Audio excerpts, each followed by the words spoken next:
Hi guys, welcome to the Pakistani family entertainment. तो कैसे हैं आप? मेरा नाम है खुर्रम और मेरा नाम है वजात। तो यार भाई साहब, आज हम वॉच करने वाले हैं भगवान हनुमान जी के जिंदा होने के ऐसे सबूत जिसको देखकर 56 इस्लामिक देश भी खौफजदा है।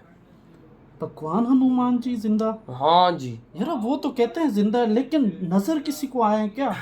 क्या पता, अब ये तो हमें इस बारे में नहीं पता। लाइव सबूत है, वॉच हाँ, करेंगे। कैसे हाँ ना, इस बारे में तभी हमें आइडिया लगेगा। तो कड़ान करते हैं 3, 2, 1 एंड स्टार्ट। आज भी इस पर्वत पर निवास करते हैं श्री राम भक्त हनुमान कौन सा जी। पर्वत पे ओए? लोगों ने कई बार कैमरे में किया है उन्हें रिकॉर्ड। ये क्या था? आप देख रहे हैं मिस्टीरियस सिंधु। तो चलिए अब करते हैं ज्ञान की बात। है? वीडियो में आगे बढ़ने से पहले हमारे चैनल को सब्सक्राइब अवश्य करें और बेल आइकन जरूर दबाएं, ताकि ऐसी ही रामायण और महाभारत से जुड़ी हुई गाथाएं, किस्से, कहानियां आपको जानने और सुनने को मिलती रहे।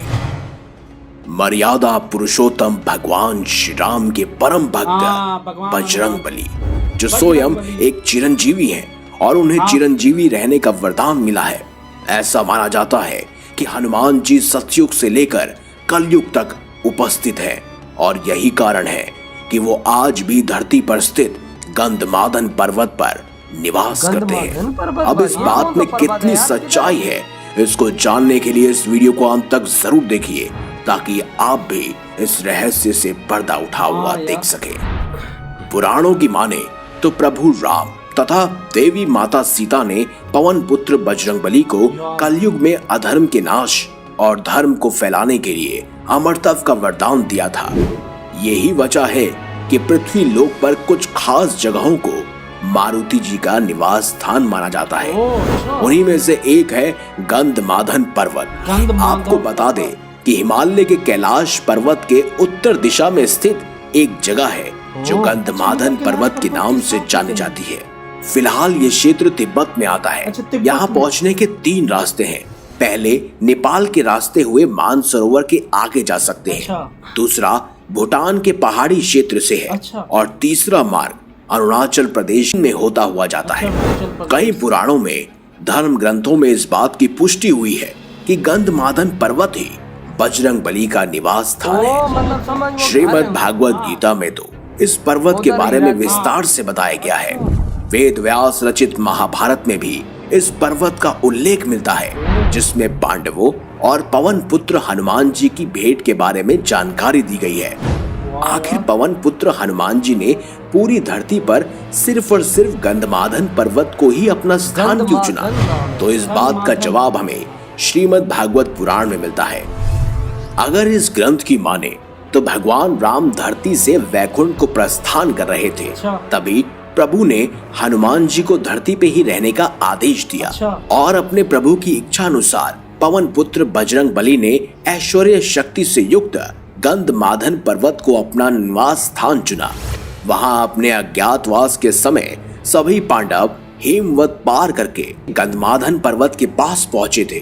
कुंती पुत्र भीम ब्रह्म कमल लेने के लिए इस पर्वत पे आए थे, जहां उन्होंने हनुमान जी को लेटे हुए देखा। भीम ने बजरंगबली को हटने के लिए कहा, लेकिन अंजनी पुत्र वहां से नहीं हटे।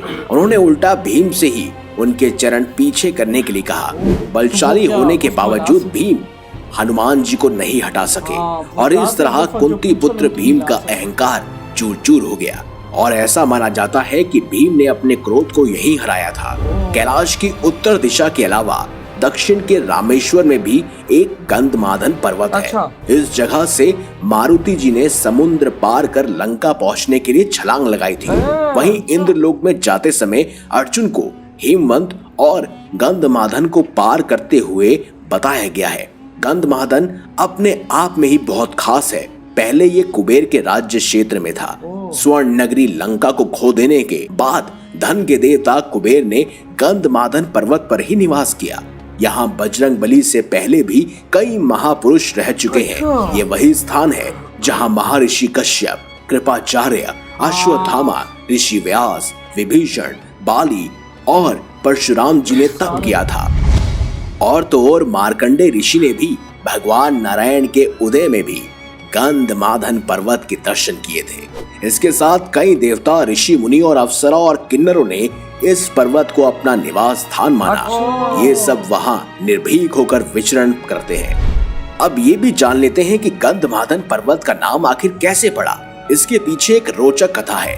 धर्म ग्रंथों के अनुसार इस पर्वत पर कई तरह की जड़ी बूटियां और वनस्पति है, जिससे ये पूरा वन सुगंधित रहता है। इसी के चलते इस पर्वत का नाम गंधमादन रखा गया। समेरु पर्वत के चारों तरफ में इसे गंधजन पर्वत के नाम से जाना जाता है। आपको बता दें कि गंधमादन पर्वत के शिखर पर किसी भी वाहन से नहीं पहुंचा जा सका है, और तो और इस पर्वत पर कोई भी बुरी आत्मा नहीं पहुंच सकती, क्योंकि पापियों का यहाँ रहने वाले विशाल सर्प कीड़े मकोड़े डस लेते हैं।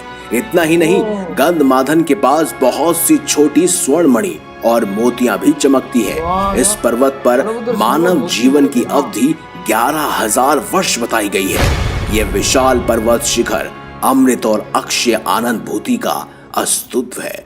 और गंधमादन पर्वत पर एक भव्य मंदिर भी बना हुआ है, जिसमें बजरंग बली के साथ साथ प्रभु श्री राम आदि की मूर्तियां भी विराजित है। कहते हैं इस पर्वत पर मर्यादा पुरुषोत्तम भगवान श्री राम अपनी वानर सेना के साथ बैठकर युद्ध की योजनाएं बनाया करते थे, और उसी के अनुसार इस पर्वत पर राम जी के पैरों के निशान आज भी मिलते हैं। तो आशा है आपको हमारी ये खास जानकारी जो हनुमान जी और गंधमादन पर्वत से जुड़ी हुई है बेहद रोचक और अच्छी लगी होगी। इसीलिए कमेंट बॉक्स में जय श्री राम, जय श्री बजरंग चीख चीख के बताती है ना कि भगवान हनुमान जी फिर हैं। ये चीजें दुनिया को लाइव बता रही हैं, तू देख। और भाई अच्छा वो गंधमादन गंधमादन, और भाई वो पर्वत का नाम है, उधर उनका भाई साहब रहायश उधर है, तो वहां पर भाई साहब मंदिर भी है भगवान राम जी का। और भाई क्या पता भाई साहब हनुमान उसी भाई साहब मंदिर में जाके पूजा करते हो, इसी वजह से वहां पर है। और वहां पर आज तक भी कोई मतलब कि इंसान वगैरह नहीं पहुंच सका। और तू फिर खुद सोच, तू मंदिर आया किससे? और कहता है कि भाई बुरी आत्मा तो सोचे भी ना कभी यार, तू क्योंकि वही बिल्कुल सही, वो तो जा ही नहीं सकते भाई। यार तू खुद सोच, खुरम एक सोचने की बात है कि मतलब के वहां पर जहां पर आज तक कोई इंसान नहीं गया, उधर मंदिर कहाँ से आ गया? यार ये भी सबसे बड़ा एक मतलब रहस्य तो ये भी बनता है ना कि जिधर कोई इंसान कोई जहाज कुछ गया ही ना हो, उधर मंदिर कहाँ से आया? और उधर भगवान राम जी के पांव आए कहाँ से? ये बातें चीज चीज के सबूत देती है कि भाई साहब भगवान हनुमान जी, जैसा कि सबको पता है कि बहुत बड़े भक्त हैं भगवान राम जी के, तो भाई साहब और भगवान राम जी के वहाँ चरणों के निशान। मैं यही बोलने वाला था कि वो हमेशा भगवान राम जी के चरणों में गिर रहे हैं, तो चरण वहां पर भी भगवान राम जी के, तो क्या पता वो तभी उधर हो। और दूसरी बात सबसे के वारणों के साथ वहाँ पे युद्ध की योजना भी बनाई थी भगवान राम जी। यार मैं यही तो बात कर रहा हूँ ना, देख उस टाइम पर ये सब कुछ हुआ था, तो भाई आज तक वहाँ पर कोई उसके बाद बंदा नहीं गया।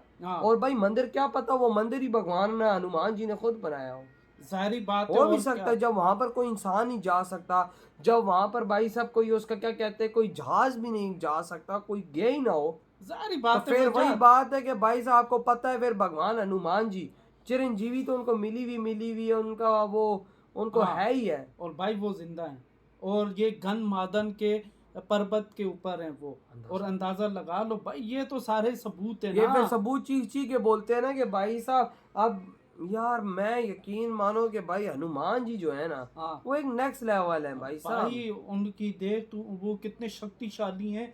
जब हमने वो एक मूवी देखी थी हनुमान जी, एंड में जब उनका शक्तिशाली जो उनका रूप दिखाया गया था, कितने बड़े थे उनके, एक टांग इतनी इतनी मोटी, पाँव अंदाजा लगा शायद इससे भी मोटी हो, तो अंदाजा लगाओ कितने शक्ति। और उसके सामने असुर इंसान कुछ भी हो, वो मेरे ख्याल से चूंटी के बराबर। सही कहा। तो भाई साहब ये वाकई में रियलिटी चीज भाई ये सामने है ना भाई, ये गंधमादन के पर्वतों के ऊपर मंदिर भी है, ये कैसे हो सकता है? किसने बनाया है? अंदाजा लगाओ, ऊपर तो कोई जा नहीं सकता। तो यार भाई आपकी क्या थॉट है इस वीडियो के बारे में? इधर वीडियो खत्म करते हैं तो बाय।